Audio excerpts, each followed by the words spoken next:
sometimes, unfortunately, in NLP, it's like what it feels like, what it tastes and smells like, it creates unescapability for the brain. So it's that's sometimes the problem with breaking up with somebody is, there's a reference for them in every system and that keeps getting re-triggered. You go past that restaurant that you always, and you see the sign and you go, oh no. And then a song comes on the radio that, oh no, and then you go home and you pick up the feel, they've left a sweater and and then there's the smell of them on the sweater. And so it's very difficult in regards to move away from that. So I think that's a really valid point, that when we're really accessing fully in all of our representational systems the idea of gratitude, and we've got references everywhere, it really strengthens and gives it a lot of power for those moments when things don't go well for us. Welcome to the Gratitude Podcast on www.georgianbenta.com, where you'll hear a new story each week that will inspire more gratitude in your own life. Our mission is to inspire 100,000 people to discover how to feel gratitude and live a happy life through the amazing life stories of our successful guests and their actionable tips. And now, the host of our podcast, Georgian Benta. Hi, Gratitude Seeker. Welcome to a new episode of the Gratitude Podcast. Today with me, I have an NLP master. But he's not just an NLP master, he is a great guy. And I'm really happy that we've met. And he has 20 years experience in the NLP area. He's also a trainer in NLP. And I think that we can find very interesting things to help us on our gratitude journey together. And I just think that you will learn a lot from him, as will I. His name is Healy, and he's talking with us from Australia. Hi, Sean. Welcome to the Gratitude Podcast. Hi, George, and lovely to be here. And hello to the Gratitude Seekers. I really love that title for your community. I think that's fantastic, and really happy to be here and excited to see where this journey, this interview takes us. Definitely. What I forgot to mention is that you also trained and presented at multinational corporations in the educational sector, even in the defense department and fitness industry. And it's quite interesting the many areas that NLP can help lives and can make us. Like, I know that I've studied a bit of NLP a few years ago, and I know that Bandler says something like NLP being, I don't know exactly how he calls it, but a way in which we can know how the brain works and use it, a handbook for the brain or something like this. And it's something that, for instance, when you buy something, you have a little booklet and tells you how it works. We weren't given that, and he said that this is what NLP is. Maybe you can say a few words about that also. Sure. Yeah. It's again, it depends on who you speak to as far as definitions, but in effect, it's the study of what highly successful people do, often at a level that's not even in their own conscious awareness. They've been doing the skill for so long that large parts, and probably the core parts of the skill sets, are no longer consciously available. They're on autopilot. And so what we're looking at is, how do we kind of deconstruct the expertise of a master in a certain field and be able to code that so that we can teach it to others. They can take those components on, and then we can test those skill sets, because we want to be able to kind of get a benchmark to say, well, this is the person prior to modeling an expert. Maybe the person makes 70, their sales sit at 70%, and the best in the business, is at 80 or 85. What's the difference that makes up that 15%, and how do we extract that from the expert? Because sometimes, even if the expert's very helpful and wants to share, even they don't quite know how it is that they read other people so well and adjust in the moment. So NLP, in effect, is about finding that X factor, coding it, and then passing it on to others. So it's a fascinating field, and the further I go, I remember when I did my first block of NLP practitioner, which is kind of the base level certification, and my practitioner program back in 1998, I think it was, or something like that. And it was 24 days in sort of 4-day blocks. And I remember walking out of the first 4-day block thinking, what's the rest for? How much more can there be to learn about people? And 20 years later, I'm like, wow, how much more is there to learn about people? I've got probably more questions now than I ever have, but I really delight in the ability to be able to support and assist people in different areas, be that their personal life or their business. So it's really been I guess wonderfully gifting for me, and it's been a huge element of my life journey, and where I'm seeking to go as an individual, let alone my desire to help others. Awesome, I love it. And the beautiful part about this is that this is what we are doing here, actually, in the interviews. Like, I have people that are practicing gratitude like you, and I'm asking questions in order to find out what do they do to be so grateful, to what do they do when it's harder to be grateful, and we are actually modeling them. At least I am, and I hope that my listeners are doing this as well, to learn how they do it and how they achieve great results by practicing gratitude in a particular way. And I think this is quite interesting that this happened, that like the explanation that you gave, because I know that NLP has many explanations, many ways of being defined, but I think that this one is one of the best, of course. Oh, thank you. So, yes, the core component of NLP at its origin was about the modeling of skill, and then the patterns and techniques that have come out of that, those are the techniques that have derived from NLP. They aren't actually NLP, and sometimes people get confused between the two, whereas at the core, it's about modeling expertise in the area of modeling the best therapists, modeling the best business people, modeling the best leaders. And I guess the real value of that is it cuts down on time, because, it takes an expert years to develop their kind of habits and their heuristics and their strategies and hone them to the level of expertise that they do.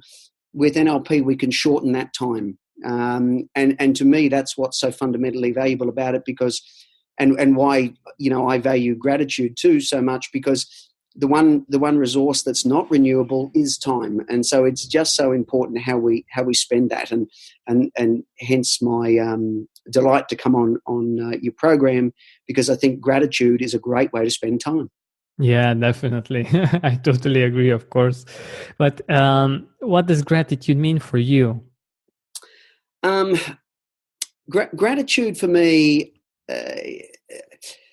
this may be a bit metaphoric, but to me, gratitude encompasses an acceptance and a sense of embracing the present.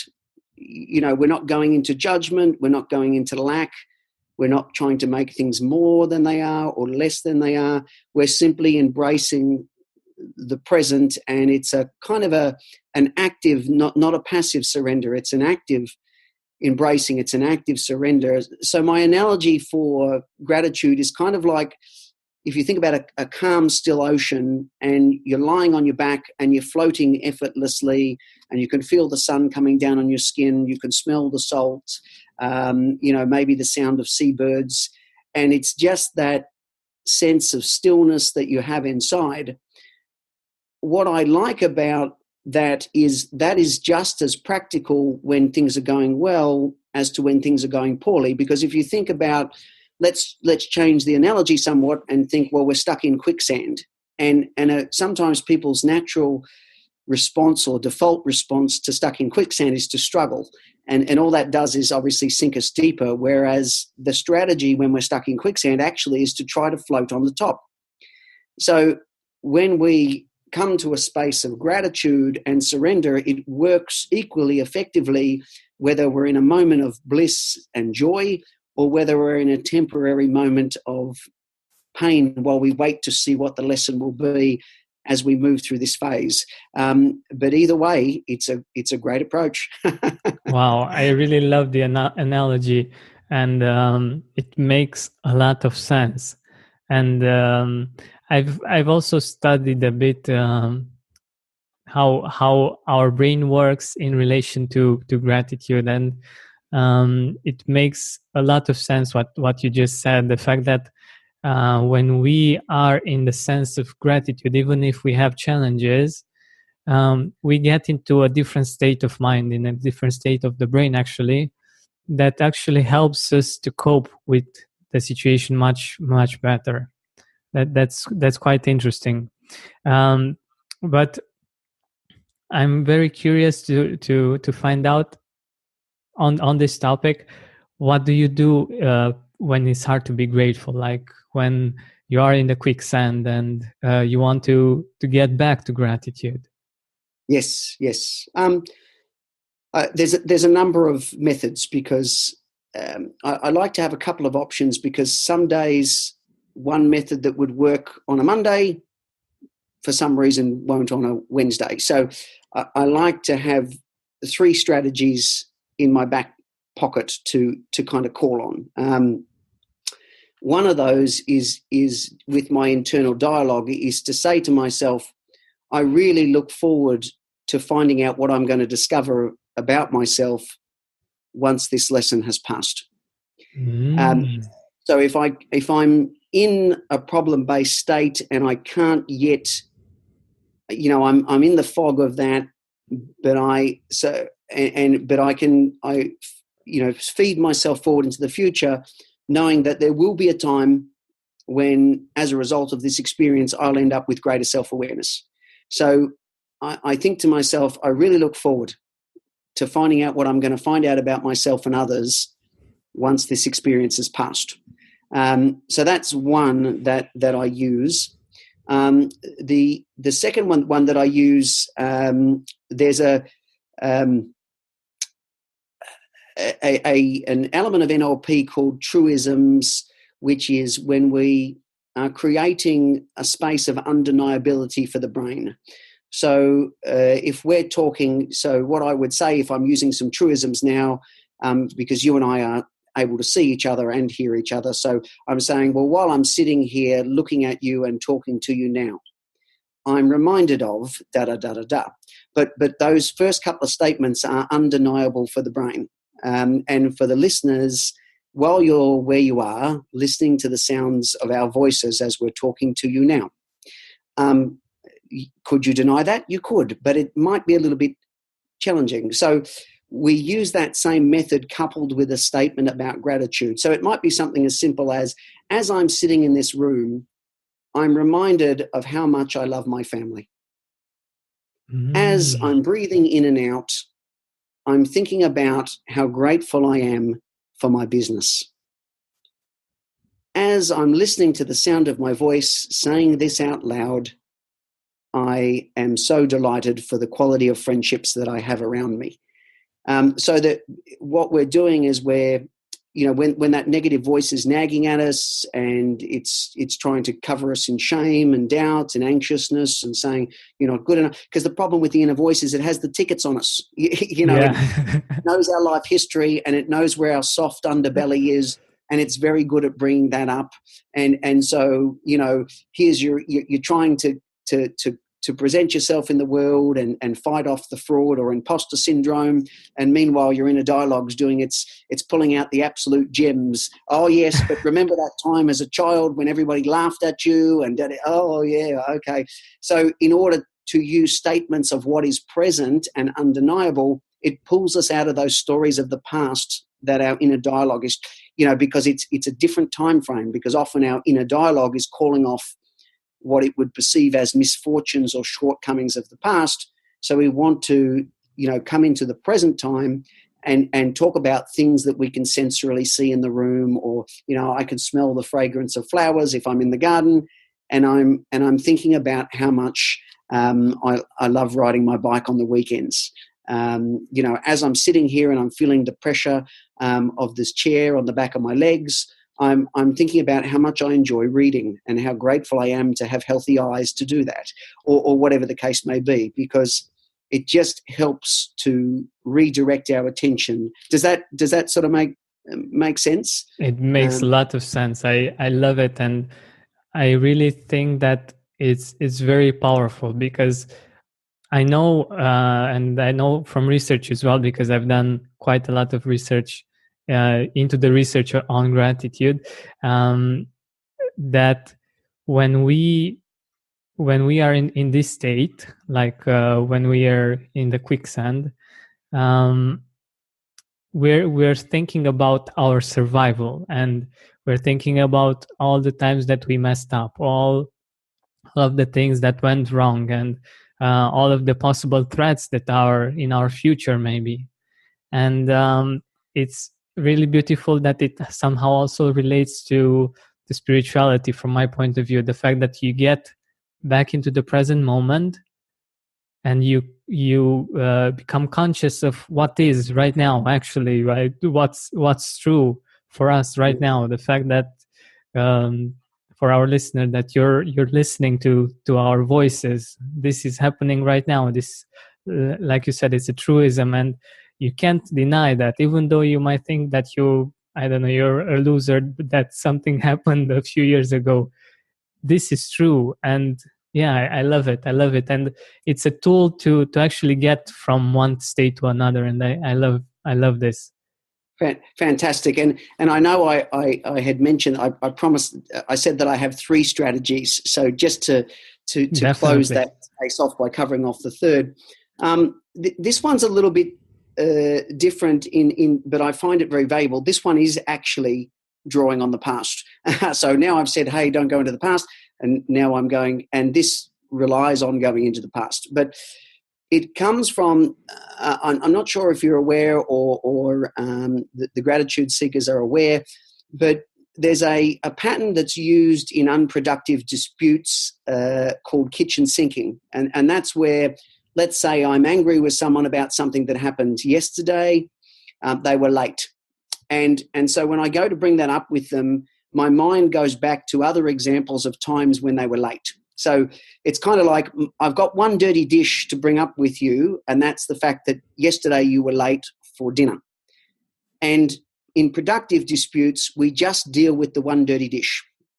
But if we're going on an unuseful path, what we do is we put that dish in the sink, and then we go, and not only were you late yesterday, but last Monday night, I was waiting for you at the basketball for 20 minutes and you didn't show up then. There's the second dish in the sink. And then a month ago when you were supposed to come to my mother's and you never showed up, and all of a sudden the sink is full of dirty dishes and we don't know where to start.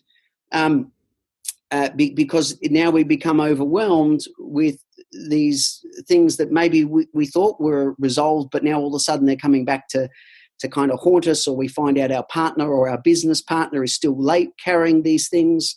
And it engenders a sense of we don't feel psychologically safe. And of course, that's going to trigger our adrenaline and cortisol as well. But when it comes to, we can run that idea in reverse when it comes to gratitude with what we call having ready-made a stack of clean dishes, nice, beautiful, gleaming, clean dishes. And that's by going back in the past and saying, I remember that time when all the family was together and we were laughing and enjoying a beautiful dinner and we were all really present with each other. And then there was that time when I was at the beach in Hawaii and I watched a glorious sunset. And so we build up a stack of dishes that in moments of distress, we can call on those. We can call on those ready-made elements that help us to go into the state of gratitude. by going, hey, what's my normal go-tos that help me to get into the state? I just remember the experience of being in Hawaii. I remember the laughter of the family. I remember what it was like to feel the cool breeze in the beautiful forest.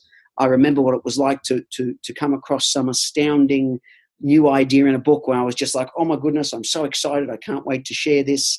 And we've got this lovely ready-made stack of beautiful clean dishes that we can call on. So, because the problem with stacking the kitchen sink is it works, it just doesn't work in the way that we want. But we can turn that idea backwards the other way, and so we because sometimes what happens when we're stressed, as you well know, is we don't have the creativity to go back and access those experiences.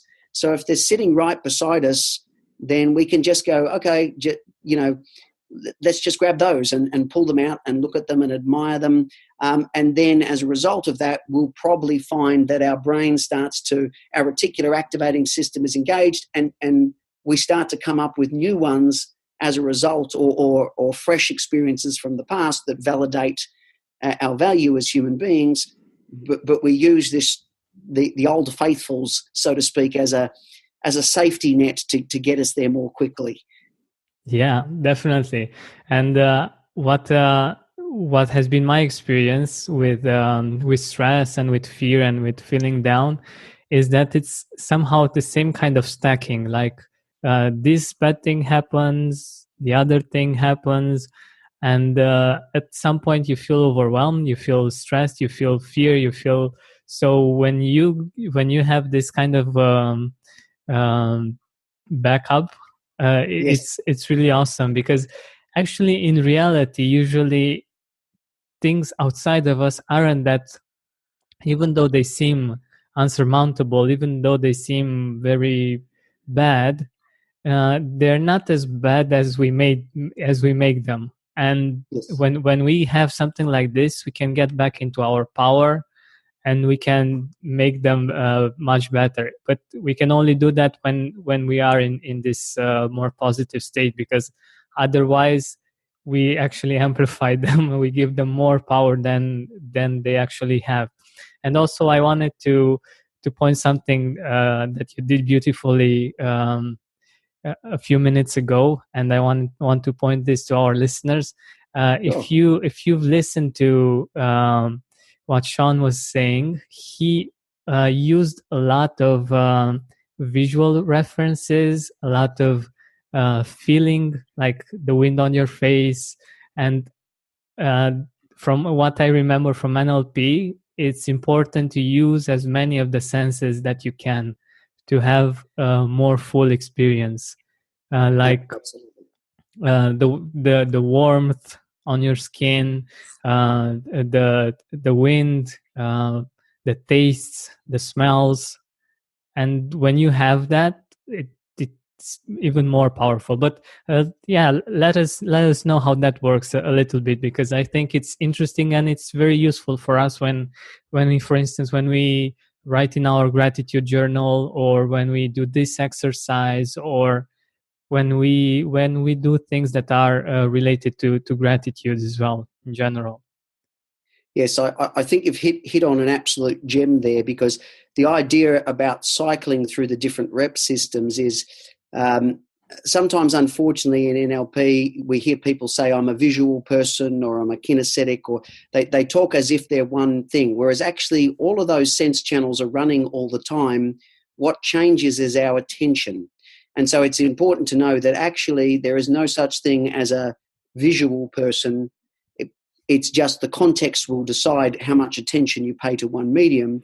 And by covering off, what something looks like, what it sounds like, what it feels like, what it tastes and smells like, it creates unescapability for the brain. So it's that's sometimes the problem with breaking up with somebody is, there's a reference for them in every system, and that keeps getting re-triggered. You go past that restaurant that you always, and you see the sign and you go, oh no, and then a song comes on the radio that, oh no, and then you go home and you pick up they've left a sweater, and and then there's the smell of them on the sweater, and so it's very difficult in regards to move away from that. So I think that's a really valid point, that when we're really accessing fully in all of our representational systems the idea of gratitude, and we've got references everywhere, it really strengthens and gives it a lot of power for those moments when things don't go well for us. So I really like that you've brought up that point. I think it's absolutely fantastic and very, very supportive. Yeah, and we're not so. I think this is one thing that's missing when it comes to, for instance, gratitude journaling. People tend to write like, "I'm grateful for family, friends, and my dog," and Yes. it's important to elicit feelings, uh, to write that you're grateful for the fact that, I don't know, your dog does something cute, or the fact that he comes and he sits on your lap, or I don't know, what you feel when you pet him, or all kinds of experiences, like audio, visual, kinesthetic, and that actually trigger our feeling, not just the word that we just say, my dog. And Yes. it relates a lot with how the brain works as well. Like, if we go into an experience, and this is quite interesting, that I'm just making the connection. I don't know if you've read Hardwiring Happiness. No, I can't say I have. It's a book that talks about the neuroplasticity of the brain, and the fact Yes. that you can actually rewire your brain for happiness. And Yes. basically, this is I'm just connecting it, and it's really beautiful that you have to go for a positive experience to get into your brain, into your neural pathways. You need to go deep into it. You need to feel everything, to experience everything, and to go as deep as possible. And only then it becomes a strong connection that will last in time. Yes. Otherwise, if it's very superficial, like I said with my dog, it doesn't have that trigger, that strong connection. And NLP helps quite a lot with this. Yes, yes. It's sort of, you become associated into the experience, as you know. If you bring up a memory, it's kind of like you're stepping into the picture or the movie and being there, rather than when we're kind of in a more thinking, disassociated state. That's where we'd be looking at ourselves in an image or in a movie, watching ourselves patting the dog, rather than being in the movie, and we can see our hand running along the fur, and we can smell our dog. Hopefully he's had a bath, but you know, we love him anyway. But so yes, it's very much about, you know, how much we can kind of put ourselves into the experience, which, as you rightly say, really does add to the strength of the experience of the state of gratitude. And it's interesting in the sense that sometimes, you know, like you were talking about with brain function, when I deal with sort of people in high pressure situations, sometimes when I'm talking to them about for what purpose would you want to foster the state of gratitude, I talk about the fact that, you know, if our neocortex, our logical part of our brain, is running and doing its job, then wonderful. But if something has triggered us and our neocortex goes offline and our amygdala, our more primitive brain, kicks up, and we have a spike of adrenaline and cortisol into our system, then, you know, if the average human IQ, I think at the moment it goes up almost yearly, or it's changing all the time. But I think we're looking at about, at the moment, the average human IQ is about 115 to around 120 points. But with some of the research that's out there, once our adrenaline and cortisol get spiked, we can lose as much as 50 IQ points within 7 to 8 minutes. And now at the moment, when I need to be my sharpest, I need to be my smartest, and at my best solution focus, I'm probably at my worst. Yeah. And so that's where gratitude becomes very practical and very powerful for a business person, because the first thing we do is stop and call upon whatever strategy we use to access the the state of gratitude because, of course, to the best of my understanding, one of the things that the state of gratitude is linked to is with the hormone DHEA, which is one of the hormones that works as a cortisol blocker. So it's not only a very powerful emotion and very useful for a sense of helping us to get a clearer perspective, but it's a very quick way to reset ourselves back to a functional space of thinking and get our IQ points back. Yeah, I love it. So that, then we can go into problem solving. But I normally talk to people about, when you sense that you're becoming stressed, and your compulsion often then is to push harder, or rage, or whatever you're going to do. And actually the most useful thing, even though you might want to kind of resist it, is to stop, access the state of gratitude, through whatever method you do. And even if it is something like, I really look forward to finding out, how much more resourced, educated, and self-aware I will be once this experience passes, and I know there's going to be a solution. Okay, how do I get grateful? And then sometimes what helps is, of course, we want that change of hormone to move around the system quicker. So I encourage people often to do a bit of walking. Get up off the desk and walk backwards and forwards so that we're pumping the blood, we're pumping, and so we're getting the gratitude metaphorically through the body faster, than kind of, stuck body, stuck mind, rather than get the body moving, get the breathing going again, focus on the gratitude, and this will help to reset you, then go back to, putting the world to rights. Yeah, this is incredible. I love your perspective, and I think indeed it works great in business, but I think we're doing the same thing in life in general. Like, yes. When we are stressed out, when we have these kinds of situations, we kind of get stupid sometimes, and it makes a lot of sense that when we get instinctual, we focus so much on how we can survive and so much on the short term, that we fail to see the long-term picture, or the perspective from above, and yes. That might make us make some not so good decisions, and that's why it's much better to have this tool when we are in that particular state, to come back to, and to make decisions from a higher perspective, from a better perspective. It's still us, but it's more of us. It's the better yes. version of us, and that's quite important, because it's our life that we will need to deal with the decisions that we've made in those moments. So it's better to make better decisions. Absolutely.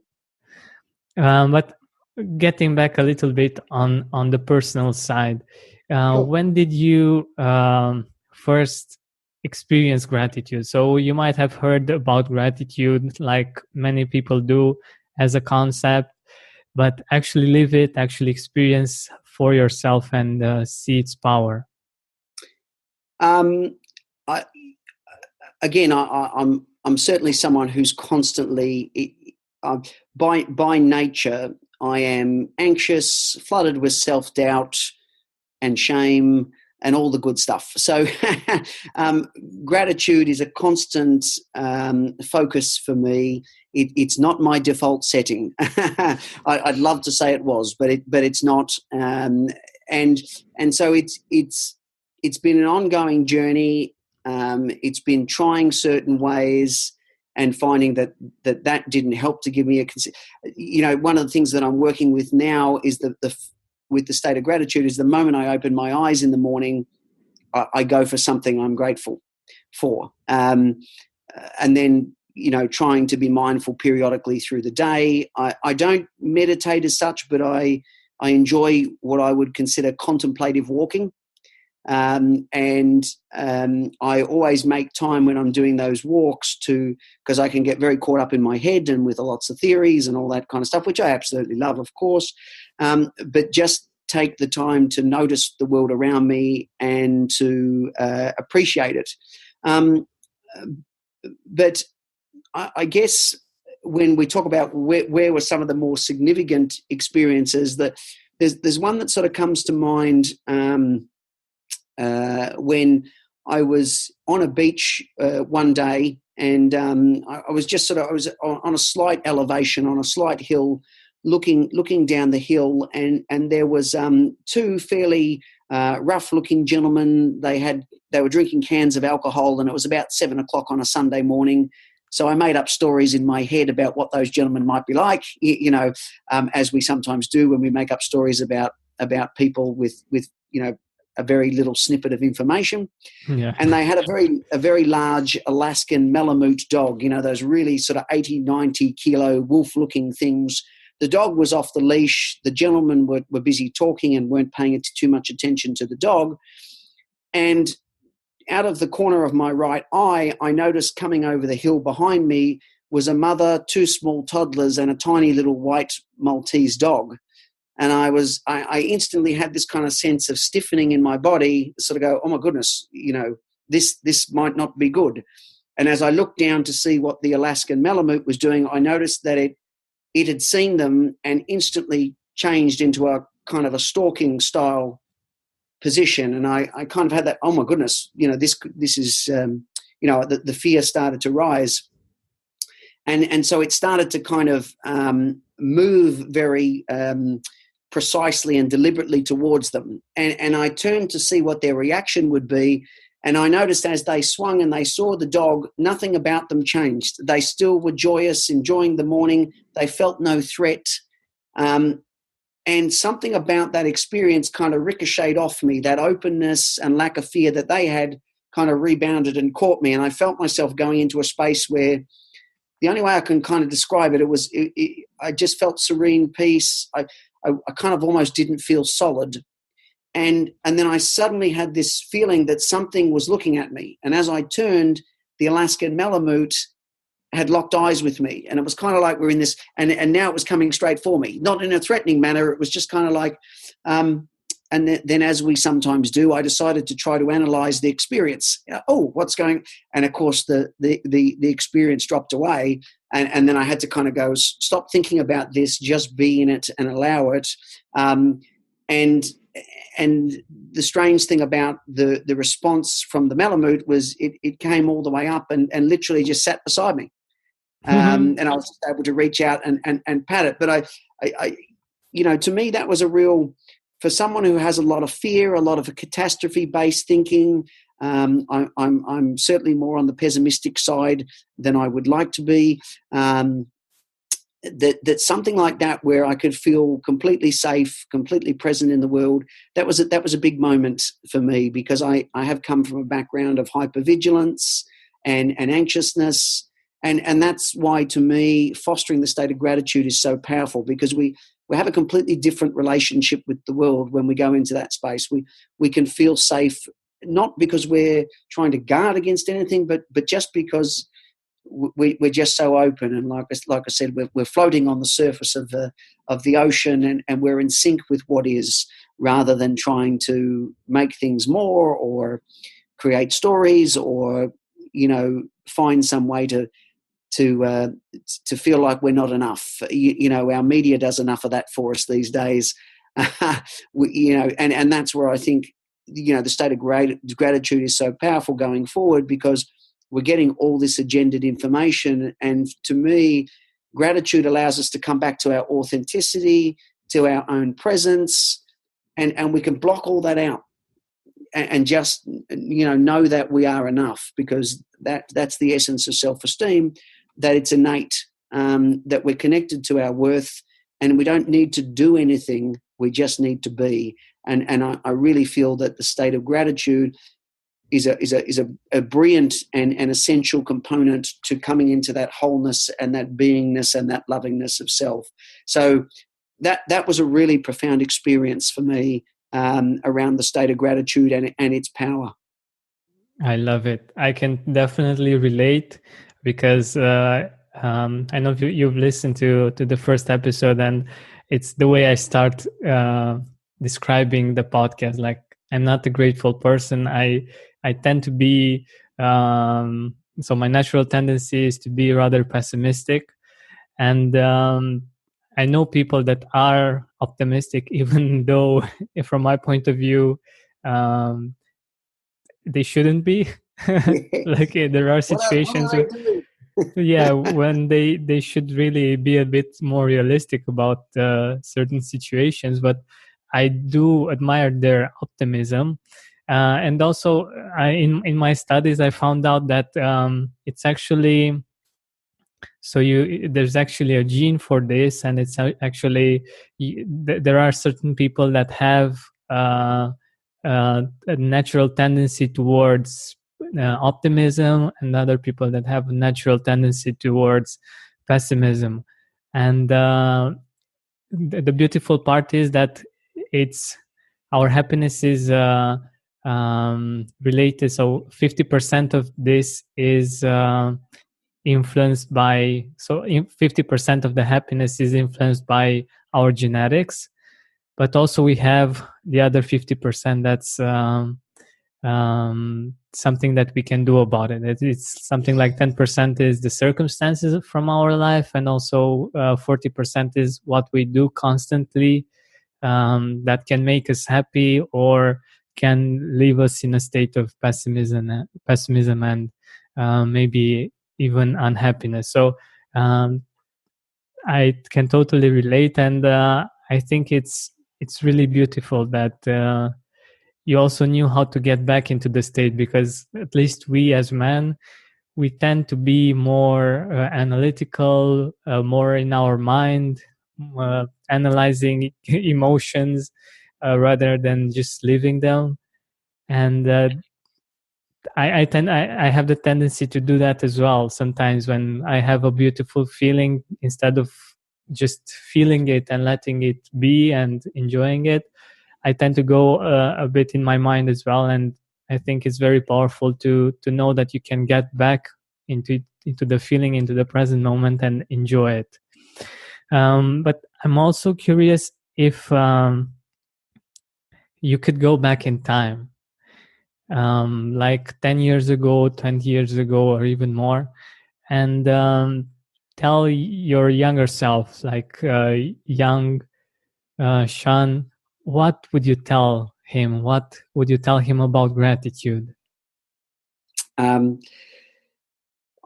think that the things that I would probably say is, if I think about where I was 20 years ago, it was a very different life. I had a lot of anxiety and shame-based issues. I had lots of problems with alcohol, and because my self-esteem was so low, I used alcohol as a means to navigate social situations. But I'm one of those people that goes from being quite reserved when they're sober to the person standing on the top of the table, the lunatic at the party. That was me. And enough was never enough. There was always this emptiness inside, and I couldn't drink it away. I couldn't smoke it away. And so I would go back and let him know that he is precious, he is valuable, he is loved, and he is enough just as he is. And, to take the time to stop fighting the world and spend more time seeing what is, there to be cherished and adored. Because every day is just so astoundingly precious. I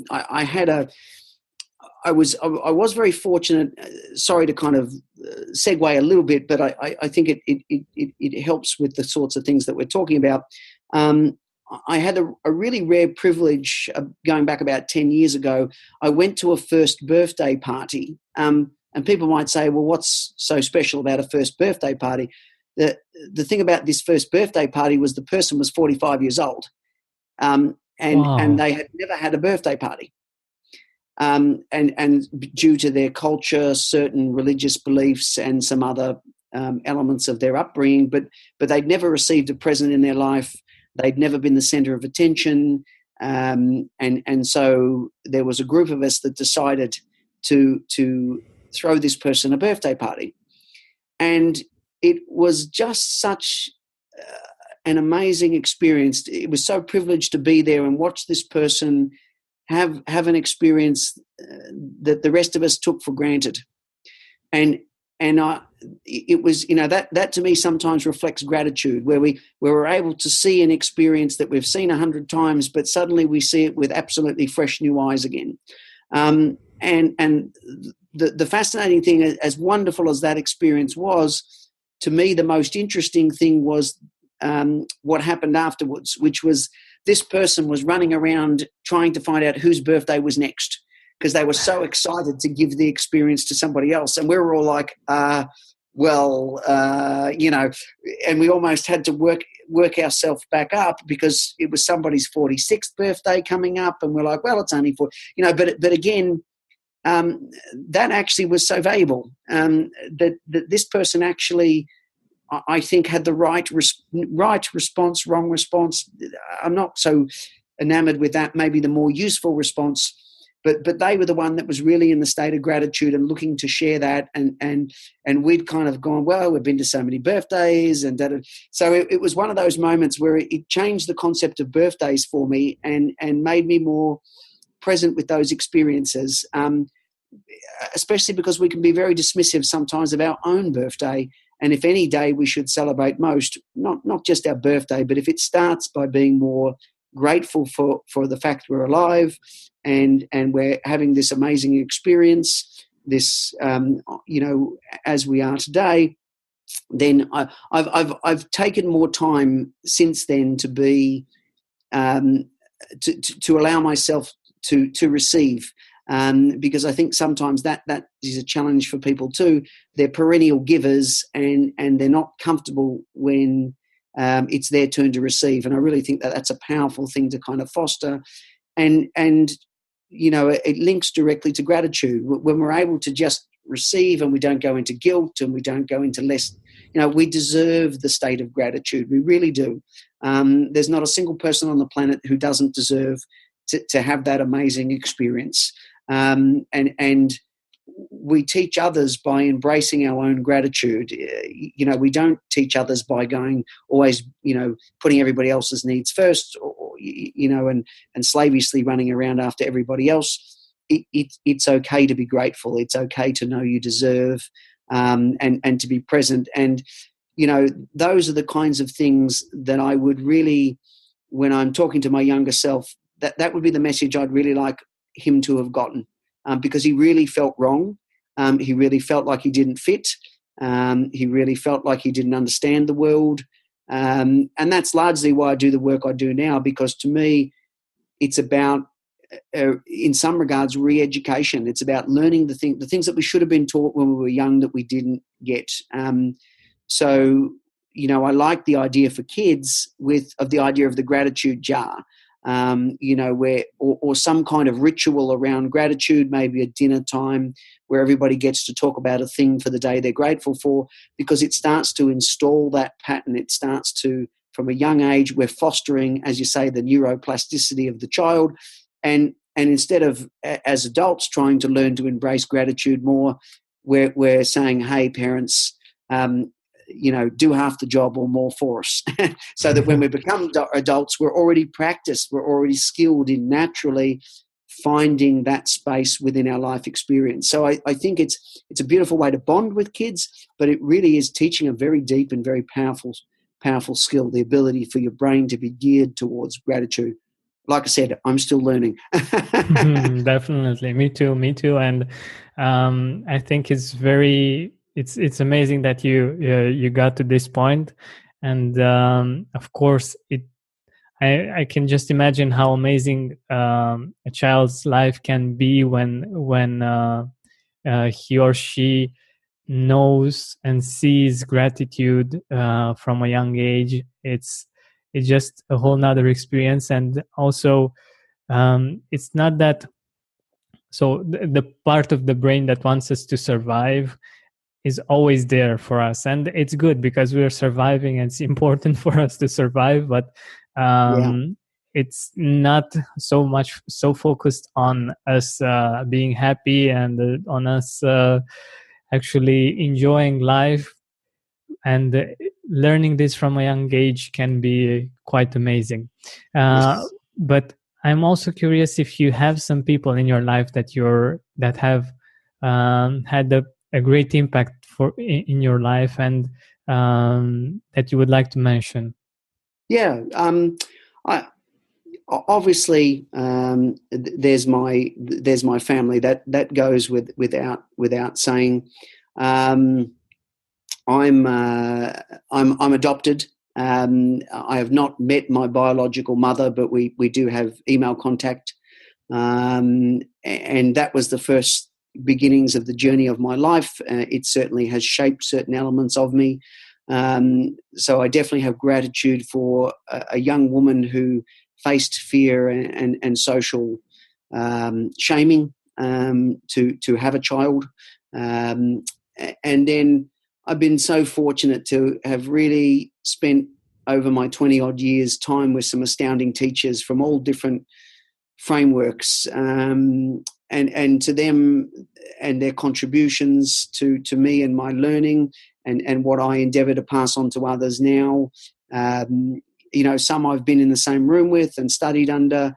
Others I've just read their books or listened to their podcasts. And so I want to commend the courage of anyone. We were talking about this earlier before we started the recording as to how challenging it can be to put our work out into the world. And so much admiration, towards people who do that. And I'm so grateful to the people that, didn't sit there and go, oh, do I really have something to offer? Do I really, hey, why me? Should I be the one? And they were able to embrace that and step forward regardless of it. And so, I am profoundly grateful. There's a lot of them, so I couldn't kind of go through and mention everybody, but I certainly am so grateful to the people that have taught me different elements about the human condition. I've had some amazing mentors over the years. I've been very lucky there. And to all the people that have been kind enough to allow me to be of service to them, I am just so touched and so profoundly grateful for everybody who puts, even to a small degree, their trust in me. I take that with such a degree of honour and respect that's and I feel deeply privileged to be able to have that experience, as you can probably tell by how emotional it makes me. Yeah. But to me, that's the epitome of gratitude. I am just absolutely moved by the courage of human beings. What I have seen is amazing, what people can do. And I am forever in awe and amazement at what we can do. So I want to take this moment to say thank you to all the gratitude seekers out there, and I wish them, every joy and every gratitude on their journey. I think it's amazing. Thank you so much. I really appreciate it, and I really appreciate your openness. And I think it's very brave for a man to be so open and vulnerable and to show his feelings. And I think this is gratitude seekers. This is real gratitude when you feel it so profoundly that it gets tears into your eyes, and you feel the appreciation that of how blessed you are. And I think this is just amazing. But now for our ending, I'd love to for you to share with our listeners where they can find you, where they can see your work or get in contact with you. Sure. Well, I've got my podcast series, Sean Healy Tools, on iTunes, so people can certainly go to iTunes, download and subscribe. Would be wonderful. And then they can also find me at emergencetraining.com.au. Delighted to have further interactions with people. Like I said, I am, I'm so grateful to the people that have helped me on my journey, and I delight in both. I'm a continuous student, and I love that fact that my life is sort of geared up in a way that I'm allowed to do that. And at the same time, I really do love sharing all the things that I pick up on the way from amazing people. So not to mention opportunities like this where I get to meet amazing people is always good, with great vision and passion. So as I say, I really commend you on your mission too. Thank you. Thank you so much. I really appreciate it, and it means a lot to me. And I really hope that this will get to people listening to us and will shift their perspective on gratitude, and it will make it much easier to practice gratitude, to live with gratitude. Thank you so much for being here with us. Thanks, Georgian. Thank you. Thank you for listening to our weekly podcast. Help us reach our goal of inspiring 100,000 people by sharing this podcast with your loved ones, with your Facebook friends. And if you loved this episode, please write a review on iTunes.